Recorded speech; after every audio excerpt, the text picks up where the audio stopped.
এখন এই দাদা ভাই আর দিদি ভাই চা বাড়িতে আছে। তো এনাদের খুব সামনেই শুভ বিবাহ সুসম্পন্ন হবে। আজকে আইবুড়ো ভাতের একটা ব্যবস্থাপনা চলছে।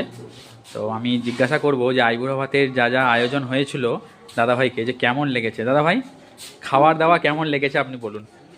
এক কথায় সুপার, খুব সুন্দর খাবার, আয়োজন খুব ভালো হয়েছে, সব কিছু সেই সব দেখতে পাচ্ছেন শেষ করে দিয়েছি। আর দিদিভাইকে কিছু বলার জন্য চা বাড়ি সম্পর্কে বা এখানে এসে কেমন লাগছে? এখানকার পরিবেশ খুব সুন্দর, আর মানে অতিথি পরায়ণ খুব সুন্দর, নিজেদের মতো করে আপ্যায়ন করা হয়। এখানে আসলে মনেই হবে না যে কোনো রেস্টুরেন্টে এসেছি, মনে হবে নিজের বাড়িতেই এসেছি। বাহ, অসাধারণ। আর দাদাভাই চা বাড়ির সম্পর্কে কিছু একটু বলে যান। খুব ভালো জায়গা, ঘুরে যাবেন। সামনে বেনাপুরের নদীর ধার, সেই ফ্রেন্ডলি ওয়েদার এবং দারুণ দারুণ, এক কথায় দারুণ সব কিছু একদম। আপনারা দেখতে পাচ্ছেন এখানে একটা বাঙালি আনা নান্দনিকতার ছোঁয়া ফুটে উঠেছে। পিছনে একটা বাঙালি আনা এবং আমাদের ফেলে আসা কলকাতার একটা কিছু ছবি আমরা তুলে ধরেছি দেয়ালের মধ্যে।